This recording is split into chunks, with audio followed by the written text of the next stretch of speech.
Hi everyone! Today I'm going to be reviewing the new book from Karron. This is called Wondrous Folk and it is a sequel to her book released previously, Wildflower Folk. I had to think for a minute then, I forgot the name. So we've got Wildflower Folk, which I think was released last year, and then Wondrous Folk, which is the new one. It's exactly the same publisher, so it's got the same size, shape and format as her Wildflower Folk book. And they go together beautifully. They look, you know, all the covers are the same, it's the same material, the same paper. So if you have that book, you'll know already the quality of this book. So on the front we have got one of Christine's gorgeous painted illustrations, and then we have some beautiful aqua coloured foiling to the title and little elements of the page as well. And then on the back there's some more foiling to the top and on Christine's name. It all feels very premium, very fancy. And we've got a few different thumbnails of the pictures inside. It says, "Welcome to Wondrous Folk, where mythical characters and fantasy creatures await your artistic touch. From whimsical fairies to enchanted witches, each page offers a chance to bring these otherworldly figures to life.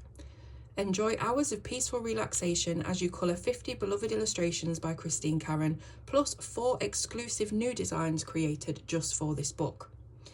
It's printed on high quality ivory paper, single-sided, so that means you can use your pencils, markers or watercolours. And you have a lot of different variation in line width and spaces and details, so it depends if you want something really intricate to colour or something a bit simpler. There's, you know, it caters for that as well. So we will have a look through the book because that's the only way you're going to know exactly what all of this means. So as with the Wildflower Folk, it has a removable dust jacket, and these sometimes get in the way. This is my only thing about removable dust jackets, is they will slip and they will bend at different angles, you know, when you're trying to colour, especially if you're colouring on your lap like I do. So they're not my favourite, but I can always just take it off. That's the good thing about it.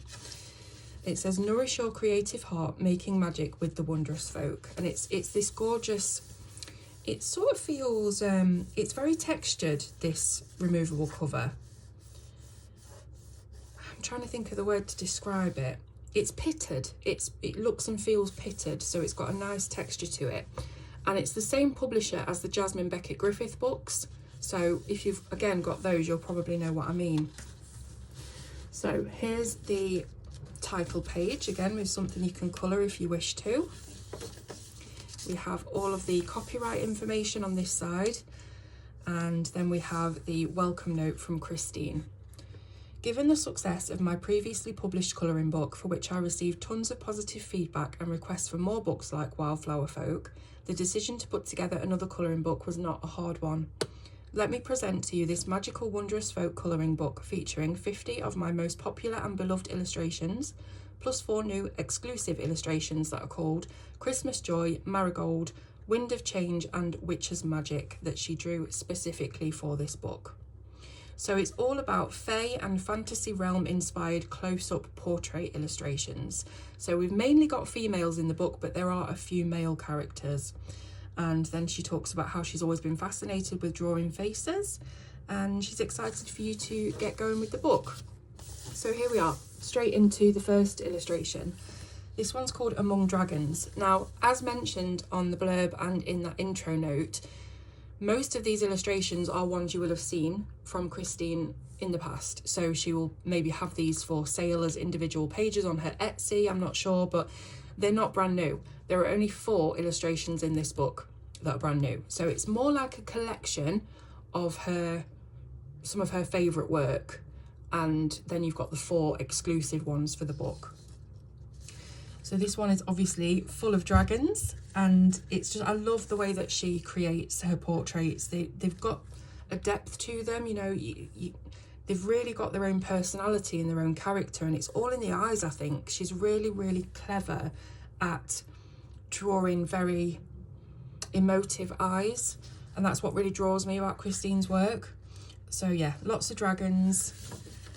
And then we have one of the male characters. This one's simply called Angel. So you've got these beautiful, fluffy, cerebral angel wings to colour in. And again, male characters not often found in colouring books. You know, it's all about the female portrait usually, so it's nice to see some males being depicted. Then we've got Aqua, so this is clearly an underwater sort of mermaid, person with the scales running up the face and obviously all of the little bubbles and things. So that would be nice to colour with all of your aquatic tones. Astral Fae. This one has what looks like a constellation. So astral, that makes sense. And you've got, of course, these beautiful wings. Now, these don't look like perfect kind of cartoon wings. These have got a little bit of ruggedness to them, a little bit of realism. How can, you know, angel fairy wings be real? I know what you're going to say, but I guess the sort of imperfection of the wings gives it a bit of a realistic look, because, you know, if a fairy is in the world and flying around, she may have had some, you know, issues with other fairies and it kind of almost looks like her wings have been torn a little bit. But that's my interpretation. It's probably that's exactly how they're meant to be. But this one's called Bells, and obviously you've got the flower, the big bell of the flower, and on her earring as well. But I really also like about Christine's work is the motion that she manages to put in. You know, you can almost feel the wind going through this. And I guess it's the direction of the way that she does the hair and things like that. But I feel like this one has got a lot of movement in it, and I really like that. Now we've got a couple called Beloved, and we have roses, and she's also carrying a rose. What else? So this guy's got really long hair and elven ears, so I'm guessing this would be like I'm thinking like an Elrond or a Lord of the Rings type of elf. Yeah, nice couple one anyway. It's nice to see couples. You don't often see them in colouring books. And here's one of the exclusive images that you won't have seen anywhere else, Christmas Joy. So this will be fantastic to colour around the festive season. There's lots of holly and berries and pine cones, ribbons, and I guess that's a little robin. It's really nice. I like the fact that she's got normal clothes on. Does that make sense? So, you know, when you look back at Christine's work, because they're all mythological and fairies and stuff like that, they tend to have different sort of clothing. Here she's just wearing a really simple winter coat, a button up with a belt and a turtleneck, and it's nice. It gives that humanity to the illustration. Then we have Cleo, and I'm pretty sure I've seen this one before, or I've coloured something very similar to it. It might have been a Jasmine Beckett one actually. But you've got the hairless Sphinx cat and the Cleopatra girl. This is a gorgeous illustration. There's not too much intricacy in it. I guess the most intricate part is the hair. The rest of it is all quite open spaces, and I feel like this is going to be a very easy one to make it look really good and effective. So then we've got Dahlia, which of course features dahlia flowers, and I really like the flower petals as the eyelashes on this girl. It mixes flower with the person, so that's really nice. Dreamweaver, she has shorter curly hair, and I really like these star earrings. They look like they're glowing, and she's of course got the dream catcher around her neck as the Dreamweaver. But again, just looking at the faces, the expressions, the eyes, Christine is fantastic. Look at the eye expression on this. This is Esmeralda, so this has like a gypsy sort of feel, and it's almost like they're real. It's very strange to say, but she really captures something human in her illustrations.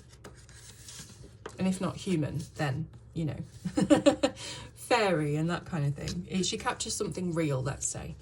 So this is Fae Messengers. So you can see the fairy here is getting little birdies coming to her ear and telling her all of the messages and things that she needs to know. She's got feathers threaded throughout her hair, and I like this clasp that she has with the 4-leaf clover on it. This would be really good in greens and browns, autumnal, kind of Celtic. Fairy Bride. So this one is more like a fawn. I think that's what they're called, right? A fawn with the horns, the antlers, and just the look, they've got kind of like a doe-eyed look that's different to a fairy. So I believe this is a fawn creature, and it almost looks, yeah, I was gonna say it looks like a bride, and I've just read fairy bride, you know, my brain. Yeah, so she's got the veil sort of attached to her horns, and she's wearing a beautiful lace dress. I believe you could probably make this pendant that she has glow, because this looks quite magical. And then if you were feeling brave enough, you could try and create shadows from that glow on her face. Then we've got fairy magic, so very simply a magic fairy. I really love all the different hairstyles that Karron depicts on her people. It's not just one, you know, specific hair, they're all very different. I like the vines that are going around her arms there, and again, looks very mystical, very glowing. Lots of opportunities for you to practice that glow effect. And of course you can do that with your alcohol markers, because this is single-sided. So if you've been looking at TikTok lately, you'll know that adult colouring in the very basic, cute, cosy, comfy colouring books has become massive.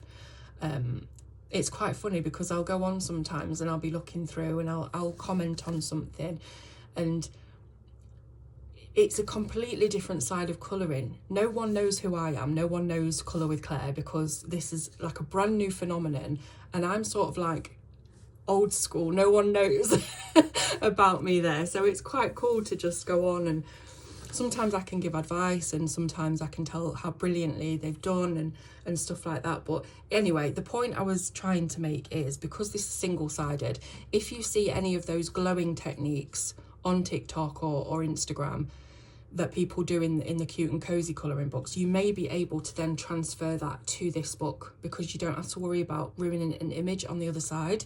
So that's something we're thinking about. This is Fairy Portal, so it does look as if she's stepping through a portal. It's almost like a crescent moon shape. It's not a full portal all the way round, but you do get that feeling of direction that she's coming out of the page. That's really nice. This is Flourish Fae, so this definitely is a flourish, you can see. This reminds me of a flower, and I don't know which flower it is. All you botanists will tell me in the comments. But yeah, it's strange, this one, because obviously the flower is a part of her. And I feel like if you did this as a skin colour, it would look very creepy. It would be something like out of The Last of Us or something, you know? Beautiful illustration, I'm just creepifying it. Then we've got Flower Earring. This is beautiful. Again, look at the expressive eyes. Nobody does it better. I think maybe the only person I would say who rivals Christine is Anastasia, called a Raver. But yeah, this is another gorgeous illustration. Beautiful hair.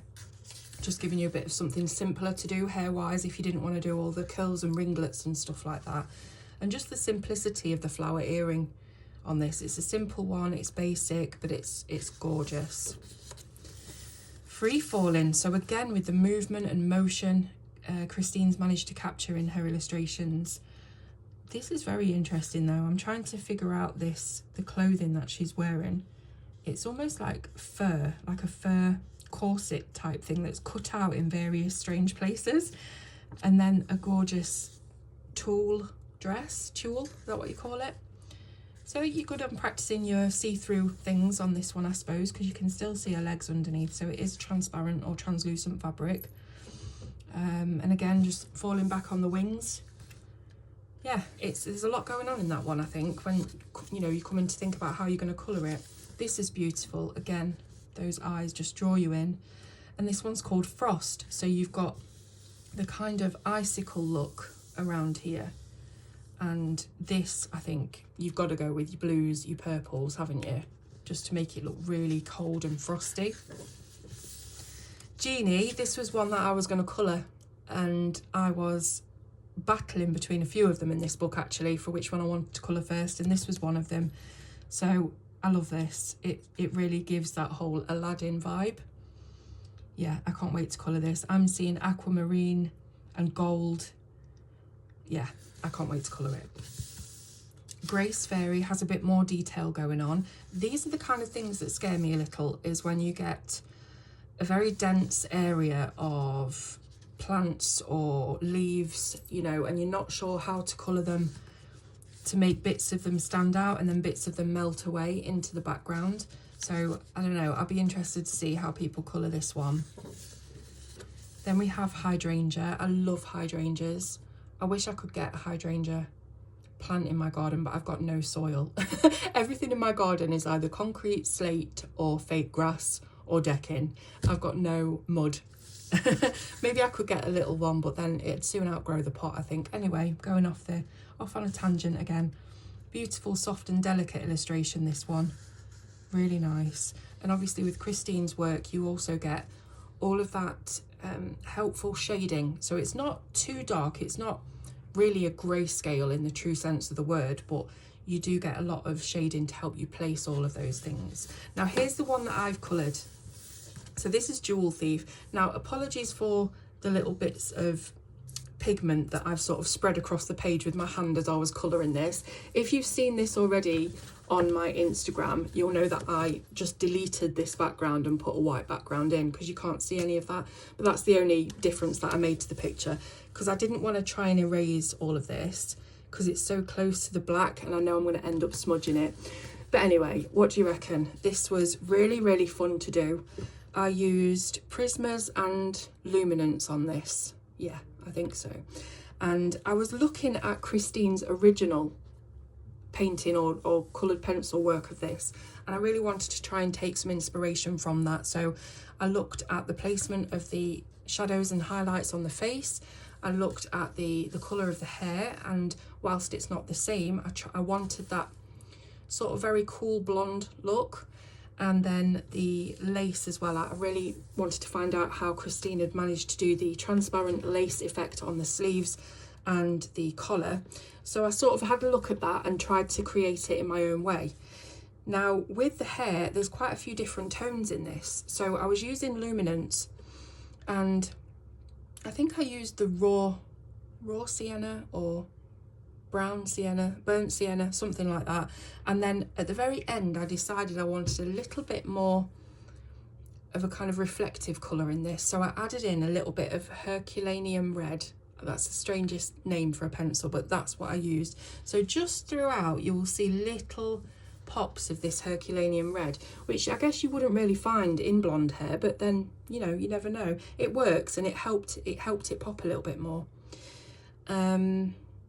Yeah, so what I did for the transparent lace bit, because obviously I don't know how Christine did it, and hers is miles better than mine, but I found an alcohol marker that was the same kind of mid-tone as the face that I coloured with pencils, and I coloured the arm all over with that alcohol marker. Then I went over it with pencil, the same pencils I used on the face, excuse me, to create some shape and form around the arm and around the neck.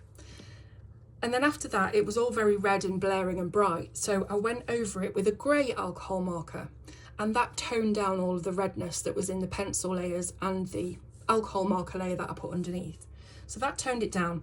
I then used grey pencils in varying tones to create the shadow from the actual material as well. So there would be a little bit of, I guess, even though it's a translucent material, I feel like it would be a black translucent material, if that makes sense. So I wanted to create some black and dark grey shadows around it, and that's what happened. So then I went in with a black Posca and went over all of the little scribbles that Christine had put in. Now I couldn't see all of the little scribbles because the wax of the pencil had obliterated some of them, so some of them I kind of made up by myself.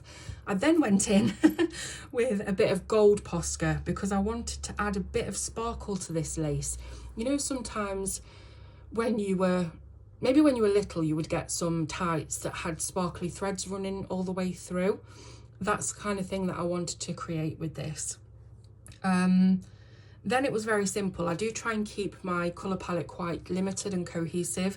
So the blue for the eyes was also used on the jewellery, and obviously the rest of it is simply black and goldish tones. So it all ties in very, very nicely. And I'm really pleased with how it's turned out. I think I did quite a good job. There's a little bit of, you know, if you scrutinise this, it's not fantastic, but I think just to look at it, it's pretty effective. So yeah, I'm very happy with it. There's all the alcohol marker, as you can see. I did put a sheet behind. Make sure you do that, because then, you know, you don't want to ruin this one because it's gorgeous. But you can see where I did the alcohol marker. Yeah, I also used black alcohol marker to do the glove and the back of this, but then I used pencil over the top to create the form and shape. Anyhow, here's Joys of Summer. So this is another one that I was battling with myself to do for this video because I love it. It's again very simple, nice and easy hair to colour. And then you've got the ice cream, which is that fun experimental thing you can do with different flavours on different scoops and things like that. I don't know why I decided to do the Jewel Thief. I just maybe liked it a bit more, or maybe there was just a bit too much skin on show. I really struggle with this area and getting that to look normal and not alien-like, the clavicle. So that's probably why I didn't go for it. Then we've got May, who is, I guess, the May Queen. I did watch Midsummer again the other day, and that hits with this illustration. So that would be cool if you did it in those kind of tones. You know, if you took a still from the movie and used those colours, that would be cool.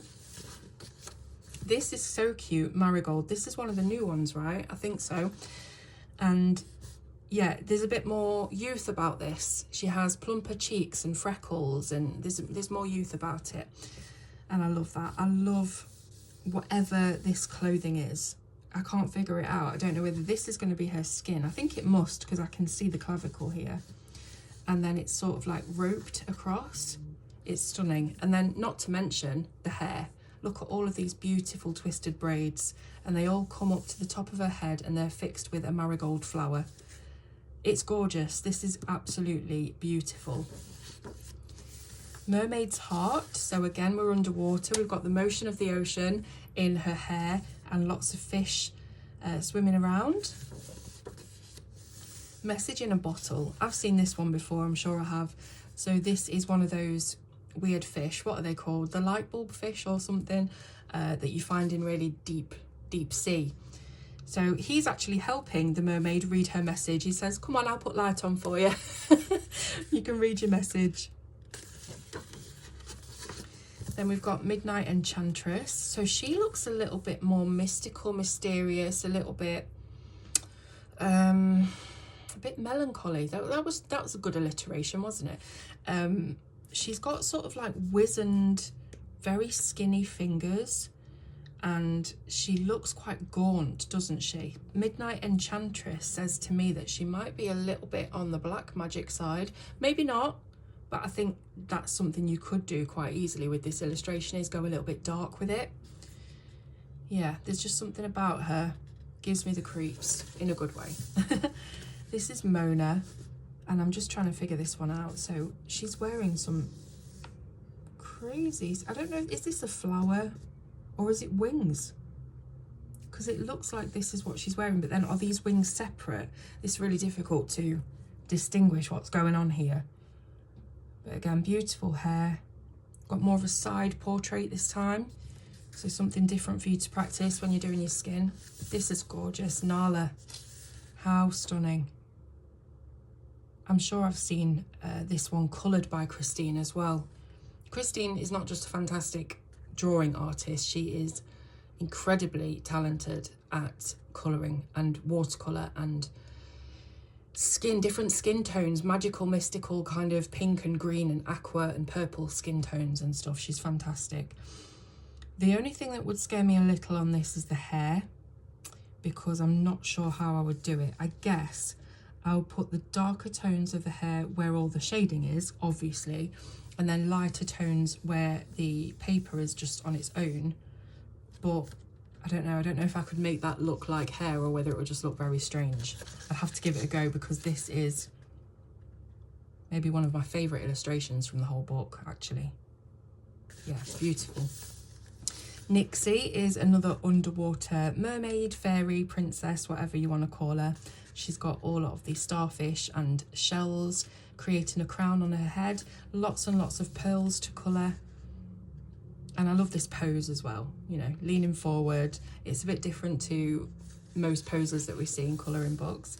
This is absolutely gorgeous. Can you imagine colouring this and framing it and giving it to a mum to be that you know, or doing it for yourself if you're expecting? You know, it's absolutely beautiful. I'm just looking at the dotted lines around the crescent moon as well, and it sets it off somehow. You've got the sun rays making the halo, just the beautiful power and beauty in pregnancy and becoming a mum, and the miracle of it, I guess. That's what I'm getting from this. This one is encased in a frame, so that's quite nice and different. We've got swans in each corner. This one's called Odette, and I don't know whether this girl is a fairy. Oh wait, hang on, she's got massive wings. I was gonna say maybe she's human, but nah, we don't really have humans in this book, do we? So the wings are telling me that she's some kind of bird, because these aren't fairy wings, are they? They're more angel wings or bird wings. So with these swans being in the corner, I guess we're supposed to know that she is part swan. But it's nice, you've got the water to colour here, the underwater, the reflections, the reeds, and then the moon in the background, or the sun, if you wish it to be the sun. Another stunning, simple portrait. This is onyx. Gorgeous. I mean, what more can you say? Just look at how she's created the braids and how they pull away from the scalp, and they're all separated and perfect. I've got no clue how you'd even begin to try and create that effect. It's testament. It's testament to her talent, and it's a beautiful illustration. Orchid Dream. So again, we've got the flowers of the orchids just scattered around, and a really beautiful, youthful looking subject there. I really like her hair. There's nothing fancy about it. It's nice and cropped and bobbed, and again, really wide, expressive eyes. We have another framed one called Over the Rooftops, and this one's a bit different in that we have more of a scene going on in the background. So you can see that she has flown up to the top of the chimney and she's looking down over the village. This would be really good done at night as a nighttime picture, maybe with some moonlight glow, if you feel you can manage that. I probably couldn't. But yeah, it's beautiful. They're all beautiful. Beautiful is my favourite word, clearly, and if you took a shot every time I said it, you would be definitely drunk by now. So Owl Shifter. This is moving into something a little bit different. So does she shift into an owl? Is that her animagus if we're going down the Harry Potter route? Maybe so. She's got this owl headdress, and she's got kind of, I was going to say Victorian and like the ruffled, you know, thing going on. But I don't think I can really put a time to this. It just feels, it doesn't feel steampunk, but it feels like not far away from that. Do you know what I mean? Can't really describe it. It's really gorgeous. Again, Queen's Chalice. So this is definitely very royal. You can tell.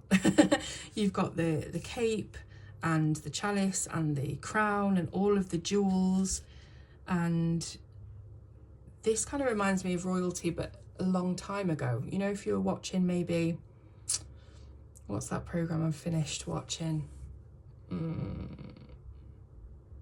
my goodness, it's gone right out of my head. Last Kingdom. You know, if you were a queen in the Last Kingdom, you would look a bit like this, I think. Raven Guide is another male figure, and he's obviously got the raven above him, and he is bringing him the key and guiding him along, I suppose, in the moonlight. Samba Dancer. This is something different and fun. This is, I guess, a human, right? Please, is it? And yeah, so this one is going to be an absolute explosion of colour. I think you'd be doing a bit of a disservice to this if you did it sort of monotone. You've got to use a lot of colour on this for the feathers, and yeah, I think this will be fantastic, coloured with every pencil in your collection. Sea Pearls, again an underwater one, and I don't know, is this shells? Yeah, I think these are shells coming out of here.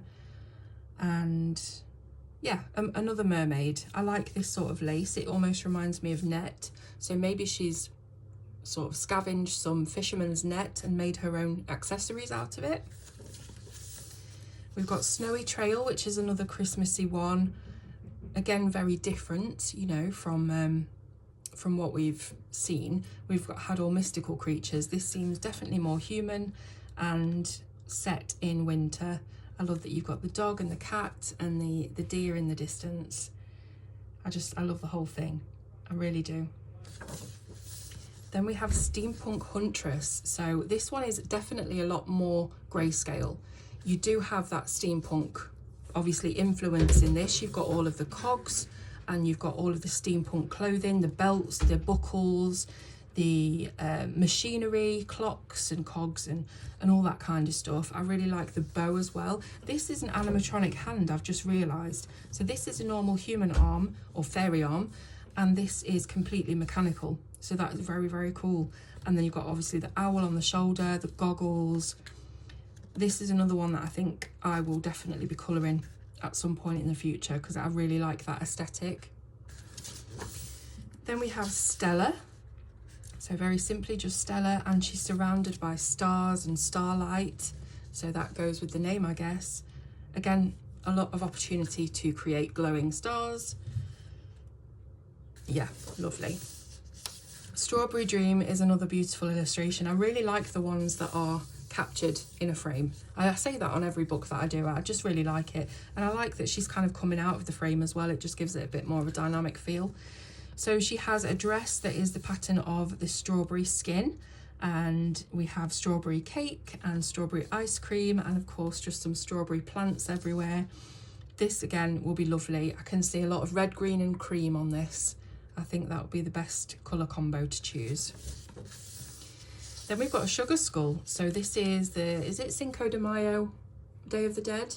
Am I right? It's the Mexican festival, a holiday, isn't it? With the sugar skulls. Sorry if I'm getting that wrong. Things get sort of confused in my mind and I associate one thing with another, and sometimes they're not even related. But anyway, so yeah, this is cool. You can imagine all of the different colours you could use on the sugar skull, but then have a very toned down appearance for everything else, you know, so that really pops out as the centre of the illustration. Then we have Sweet Temptation, which is an illustration I'm very familiar with because I coloured it as part of a colour along on my channel. So I will link that in the description so that when you get this book, you might want to follow along with me and do that. Yeah, I'll link it below so that you can have a look. But I had a lot of fun colouring this. It's very simple, but again, that means you can keep your colouring limited, your palette limited, and it looks really nice and cohesive at the end. Then we've got Tarot Reader, which was another one that I grappled with colouring first, because, you know, I'm into all things spooky, mystical, tarot, horror, scary, anything like that. I don't know why I didn't choose this one. I think I probably just liked the Jewel Thief slightly better. Maybe it was the hair, I don't know. I don't know why. Sometimes I'm in the mood to tackle certain things and other times I'm not. But I really love this. I love it. I think even as a black and white illustration, I could frame this and put it up, you know, in my room, and I would really like to look at that illustration. But yeah, lots of purples, I think. Mysterious colours for that one. Tranquil Grace is really nice. However, she has these pointed fingertips, which do scare me. It reminds me of when I go and get my nails done. And you know when they give you a fresh set of acrylics, the nail that they put on your finger at first is like that long and it's sharp. And you kind of just like that, like Catwoman. So I'm trying not to scratch anything. That's what that reminds me of. Lots of little flourishy details around this one. Maybe it's just a little bit too mental for me. Even though it's not that bad, it's just this whole... I wouldn't know what to do with all of these flourishes. Transients. This is really nice, and it's actually quite reminiscent of a Jasmine Beckett. I mean, this is a lot more detailed and human looking, I think, than a Jasmine Beckett, but I think it's probably the eyes, the way that they're set quite far apart. That reminds me. So she's holding a rose. There's lots of thorns, and you can see the thorns they're like cracks in her body. So there's parts of her that are missing and cracked. Transients. So she's transferring from one thing to another. I don't know. It's beautiful anyway. Viola. So I guess these are violets, right? Hopefully. And again, she has the actual flower growing from her head. So we're again looking at the cordyceps, the Last of Us. That's what this kind of thing reminds me of. And you could definitely go creepy on this for sure. Wind of Change, again, just shows you how brilliant Christine is at showing and evoking motion in her work. You know, you can just see the wind. You almost feel like you're there when you look at this. It's really, really nice. Then we've got Witch's Magic, which is another one of the new ones created for this book. And of course, I absolutely love it. I didn't go with this one because I'm waiting for Halloween to collect some illustrations that I want to colour around Halloween time. And this will definitely be one of them. So look out for that later on this year. So there we go. That was another very long review for you. Hope you enjoyed listening to it. And yeah, so I'll just speak a little bit about the paper because obviously that's really important. It's a very, very thick quality paper that really takes pencils beautifully well. You can see the sort of smoothness that I've been able to create with several layers of pencil on this, and waxy pencils at that. So yeah, really, really nice. The colour is an ivory, so it's not completely stark white. I know that when I put my picture on of this, I changed it for a stark white background, but it is not completely white. I wonder if I've got, this is white, is it? I'm gonna try and find something that's very white so that you can see. I guess this will do. Hopefully you can see the difference between that. Anyway, so it's an ivory creamy textured paper. It feels very smooth. There is a grain in it. You can feel the tooth in it, but it's more smooth than toothy. However, there must be some kind of special magical hidden tooth on play because, you know, this is what I've managed to create with pencil. So if it was too smooth, you wouldn't be able to do that with pencil. But yeah, it's gorgeous, it's thick, it's one-sided, it's very premium feeling, very, very quality feeling. Now, where can you get this from? So I was sent this by the publisher Blue Angel, who are based in Australia. And when you go on their website and put one of these in the cart and check out, it doesn't say anything about having to pre-order it. So I think you can get this now on the Blue Angel site. Correct me if I'm wrong, but I did go through the checkout process just to see, and I didn't see anything that was saying it's a pre-order. However, on Amazon, both America and England, you go on those Amazons and it's not released until August on Amazon. So I'm thinking, are they doing an early release from the publisher in Australia? They do ship worldwide, so you can get yourself a book now. Or you can wait until August when I guess the Amazon release date is. I don't really know what's going on with it, to be honest. But what I'll do is I'll put all the links in the description so that you can quickly go to either Blue Angel and see if you can get one soon, or you can go and pre-order on Amazon for delivery in August. So I'll do that, and yeah, that's it. I will let you get on with your day. I hope that you've enjoyed this review. Let me know what you think of the book, and I will see you soon on Colour with Claire.